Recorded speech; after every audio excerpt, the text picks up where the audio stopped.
or three things. One, Teresa spoke about in January, several of us did a workshop in which we didn't produce that, but we tried to produce Not things. far off, all of you. Yeah, it was great. It's nice to do a workshop where everybody goes away with something that looks like a picture, rather than just, oh, well, I might have learned something or not. And we all did go away. Brian brought his, I think, last month. The film cards here tonight, so if you want to go back to my site, there's over 1,000 films on my YouTube site. They're all free, and you'll find all sorts in there, from the sponge roller, painting abroad, painting in this country, watercolours, pastels, which we did a lot. But just going to go through a couple of these first. Now, I've got Unison pastels here today. I've got some cheaper ones there. I'm going to use those in a moment just to discuss with you the differences in the cheaper and the more expensive pastels and how they work with water. I've also got some Jacksons there, which I think are almost on a par with the Unisons. They're quite good. The reason I put the Jackson is because I couldn't get the magentas and brighter pinks in the Unisons. They don't do an idea, we're talking about workshops, but maybe an idea next year for a workshop, which I've done with quite a few places, is watercolour, pastel and China graph pencil. And it makes wonderful snow scenes. And you can be beautiful, bright, but you're not going to worry about the highlights with the watercolour, you put it with the pastel. So what we do is we draw in all the dark trees and so on with a China graph pencil. If you've not seen these before, you don't, in the field they're great, because all you do is peel down the paper like that. You peel down the string like that, then you just peel the paper off, and instantly you've got your point, you see. You've got an idea about the acrylic inks. Because the reason I started using watercolour and acrylic inks and pastels originally was because I was artist in residence at Burton Agnes many years ago, 4 years running. And the gardens were so beautiful and so vibrant, and I could not quite get what I wanted with watercolour and the pastel. The watercolours weren't giving me quite that brightness, and some of the Russian ones and some of the stronger ones now can. But I found by using acrylic inks, and I tend to use these FWs, if you've seen these, the thing with acrylic inks is you have to keep them wet. You have to have a little diffuser and spray. Not that I'm going to go into detail with tonight because I want to do more water and pastel, but I will at least discuss these and we'll have a look at them. The thing with acrylic inks is you need a diffuser to keep them wet, because once they're dry, end of story. So you have to keep working and let them flood. And it's very, very loose, and I've been working very, very loosely on these flower paintings by using wetting to wet techniques with acrylic inks in Burton Agnes, and letting those dry off, and then cutting in and working around with the pastels on top. It's very strong, very vibrant and very effective. And when you do it wetting to wet, people think, oh, they come back, they're a mess, you know, the kid can do that, my 2-year-old can do that. And you hear them, and then they come back half an hour later. Is that the same picture? It's amazing. And we'll do a little bit tonight just to give you. All pastels are, as compared to watercolour, it's a more coarse pigment with gum arabic. The watercolour is very fine pigment in gum arabic. If you want to make your watercolours, and I will give you extra tips as well, if you want to make your watercolours more brilliant, add a little bit more gum arabic to your water you're mixing with. And you can get that extra depth to the darks, okay? That's what the watercolour is. But because the pastel is held together with gum arabic, it will melt in the same way as watercolour. So, and again, talking about pastels and how we can use old pastels in this business of the gum arabic, if you've got old bits of pastel left over, even pastel dust, collect it all up gradually, and then mix it with a bit of water, make it into a paste, roll it into a sausage, instant pastel. Take this one off a moment. I'll have the light fall on the head. And voila, the other side, so that we'll save that for another day.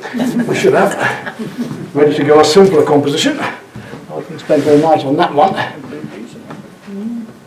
And I'm going to start over here just with a bit of fun, explore and experiment, but I want to show you how that's going to work. So let's take the camera down onto here first.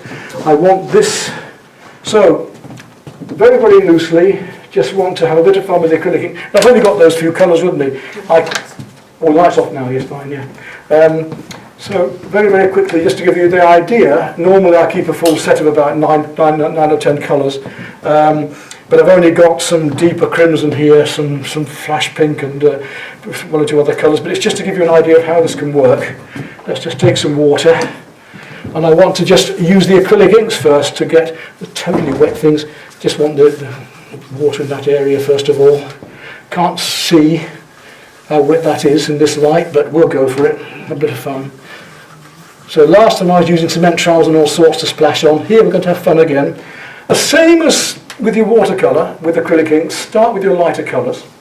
But we're going to be able to go over the top with pastels. So if I take my lighter colour here, somewhere around there I went, here we go.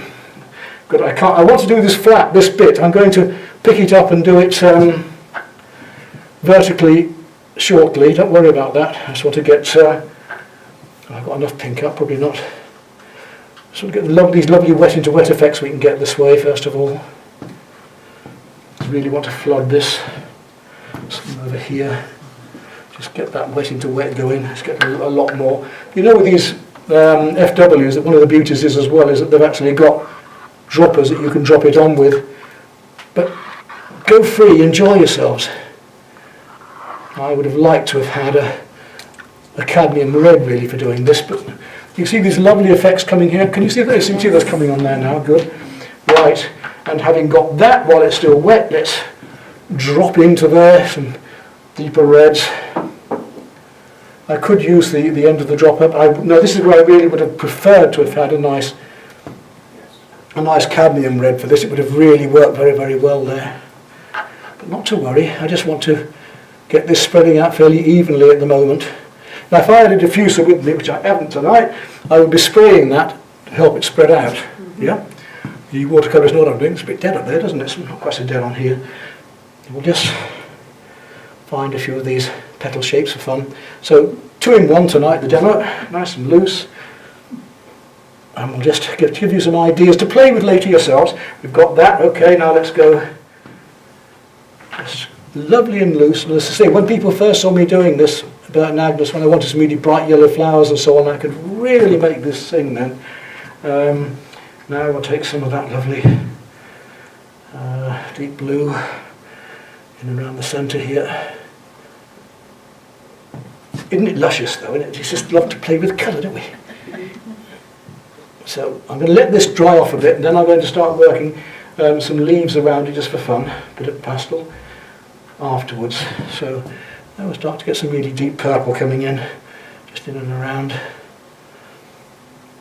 I just want to get these effects. You see the lovely effects like that we can get by, in watercolour, the controlled accident, okay? It looks awful up there, not too bad there.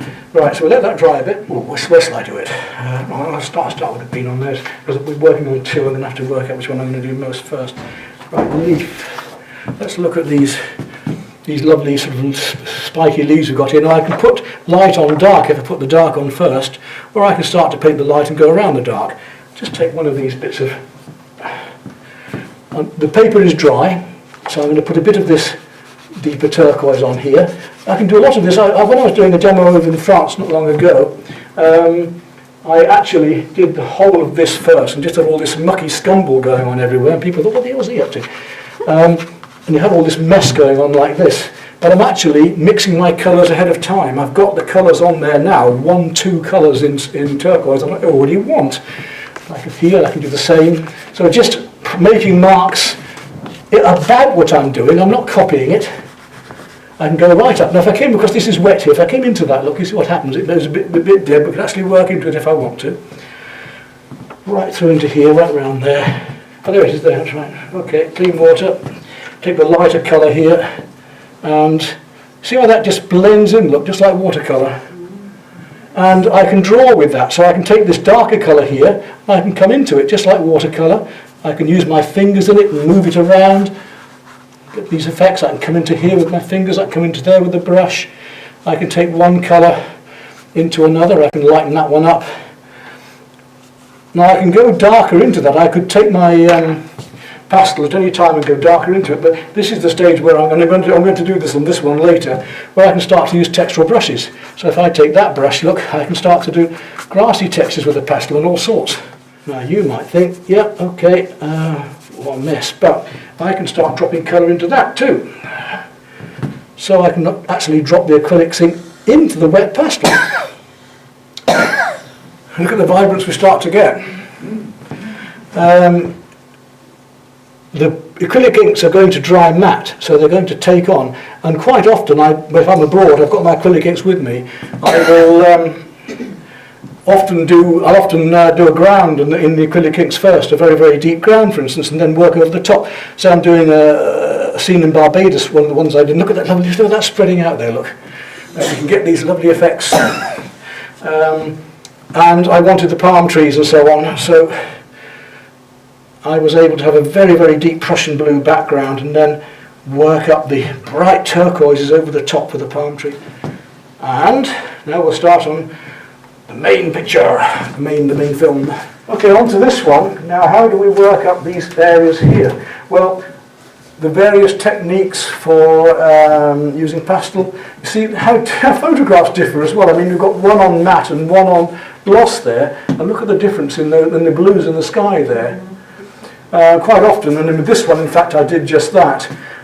When you take photographs of landscapes, the tip is take at least 3. Take one of the landscape without any sky in, take one of the sky, and then you can try taking one of both, because the camera can't handle it unless you're using filters.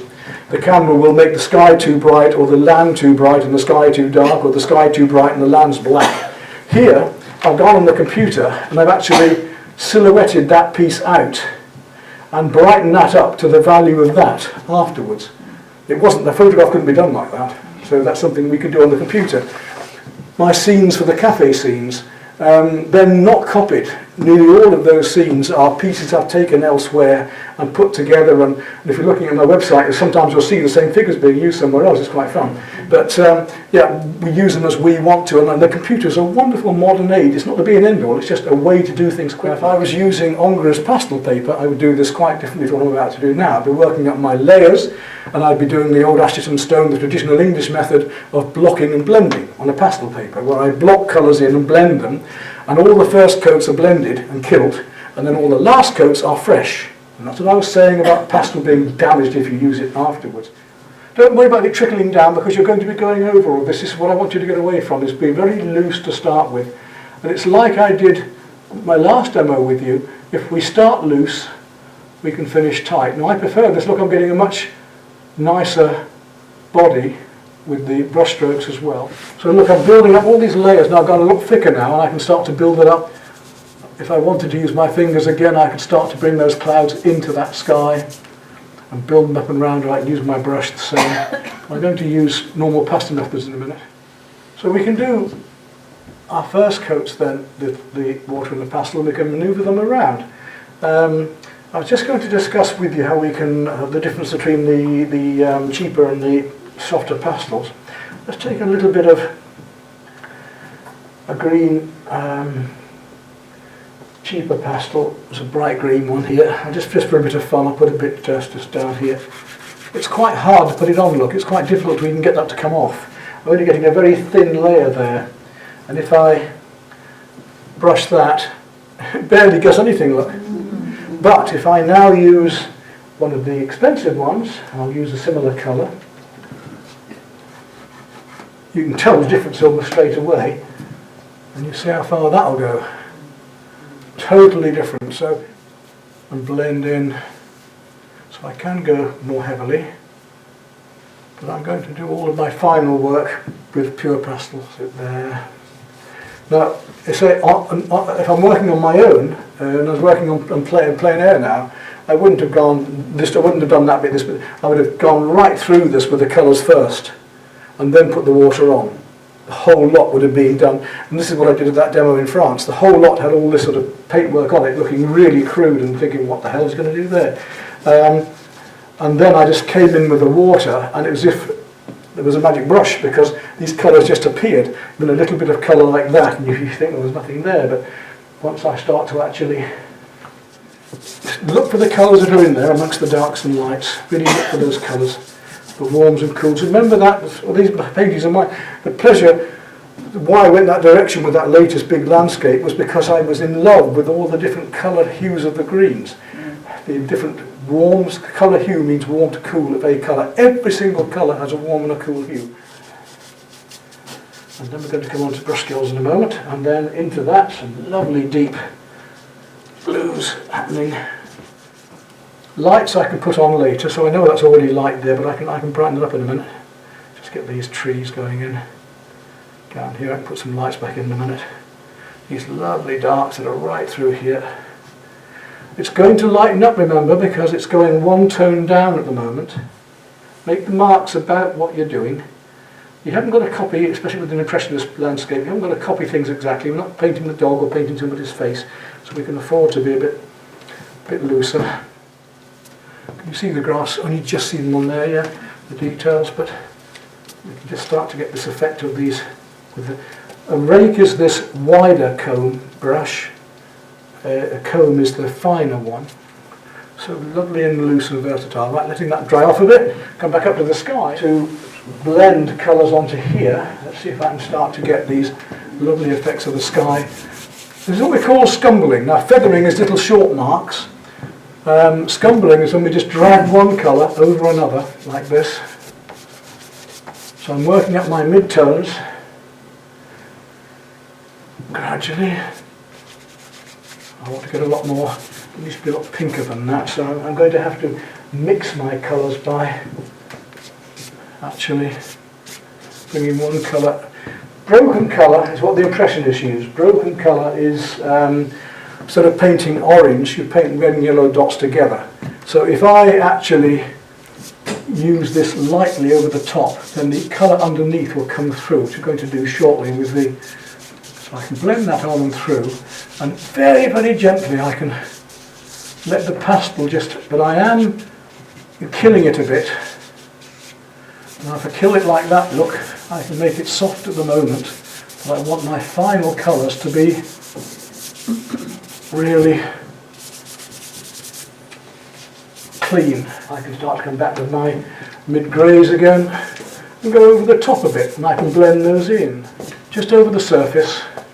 It's not going to move because the pastel's fixed underneath. So it's clean, nice, and I don't have to touch that again, the pastel will do the job. It's nice and clean.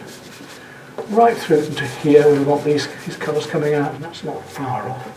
So we're going to slightly, just using the edge of the pastel. Now, on the Unisons, I take my papers off the pastels.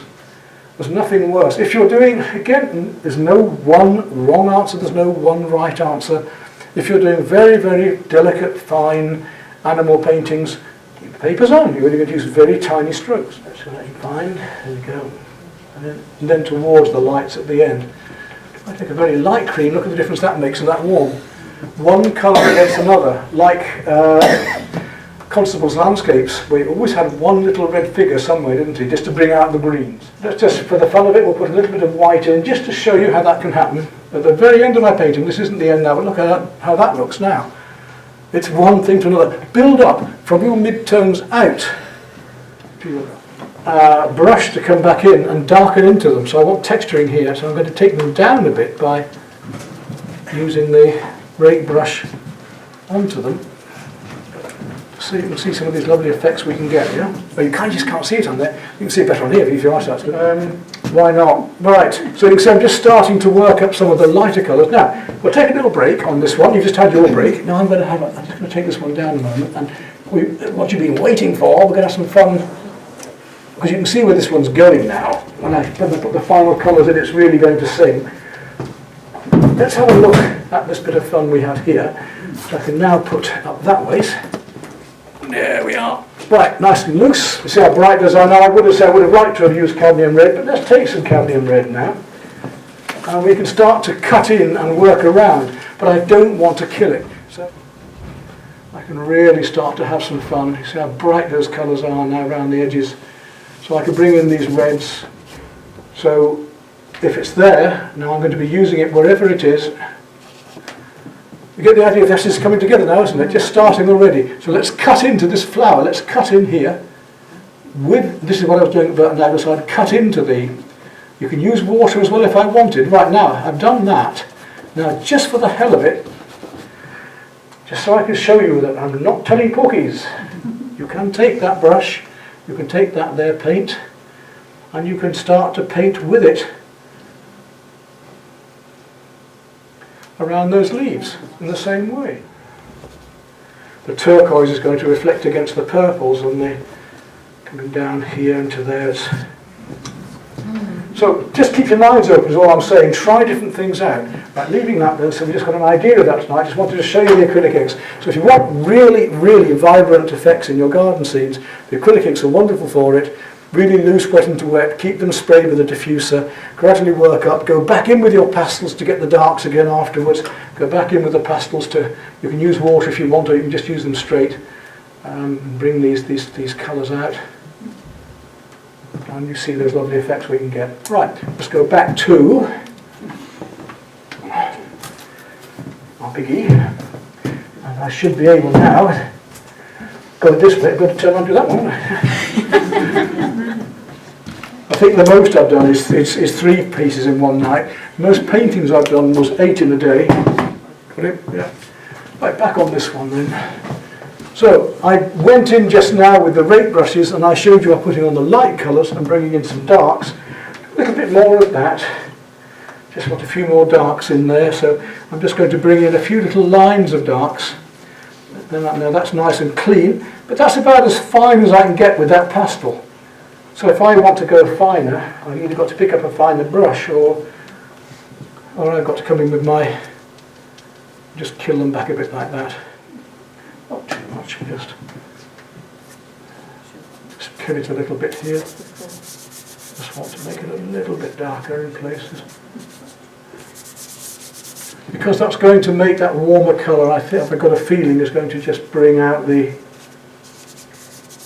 blue a little bit more. That's why I'm doing it. When you get about 3 layers on, you see it's just starting to be a problem now. Now, if you get too much pastel on, there's several ways you can remove it. You can actually use bread to remove pastel. A stiff brush will do it. I've got a stiff enough because I haven't got, I use a toothbrush here. Now I won't use it for teeth afterwards. But I can get that off there for instance with that. And let's go back there. And you see? Just lifting off. So a stiff brush, even bread, whatever. We can just... If I want that to look darker, then I'm going to have to put something lighter next to it. So I'm going to come up with these colours here to make that seem darker. Now that wall goes a bit darker. If I want it to look lighter still, then I'm going to bring in some lighter colour still. Right down into here. A little house in there.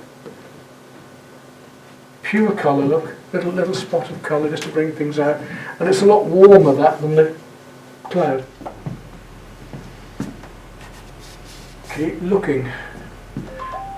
I have to say to so many of my students, they stop looking. Figurative painting is so much about observation. Don't want to overdo.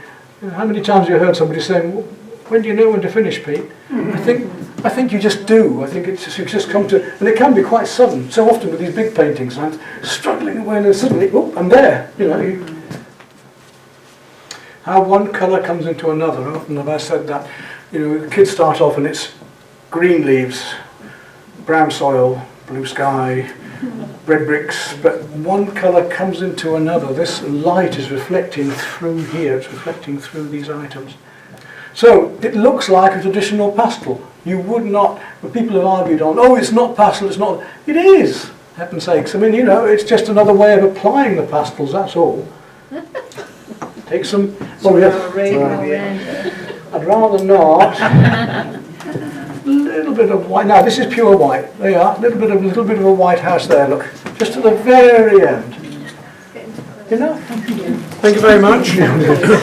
I think the keep your minds open was a good phrase. Yeah. You've given us lots to think about.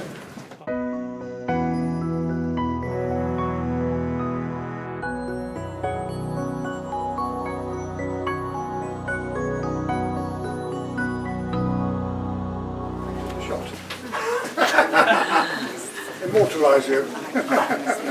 Courses in the Next month, still room. Tuesdays next month, if we've got the numbers, from 9:30 till 3, I'm running a series of 4 Tuesday whole day courses at the steel rooms on acrylics. The first 2 will actually be that very, we're doing one about 2/3 that size in the 2 days. So if you want to have a go at that, I will have drawn it out, I will have traced it. So if you want to cheat, it's a very complicated drawing, you'll be able to use the tracing. Otherwise you can do your own. So the first 2 days we're doing that. And then we've got 2 other scenes, the snow and another one to do. Pictures in, so I knew I'd missed something. Right, I'll stop now before I take a bigger hole. Thank you very much. Thanks ever so much for inviting me.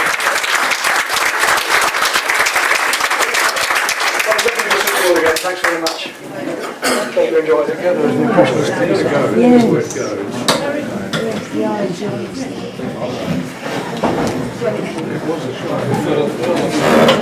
Well, yeah, you got to... There's 2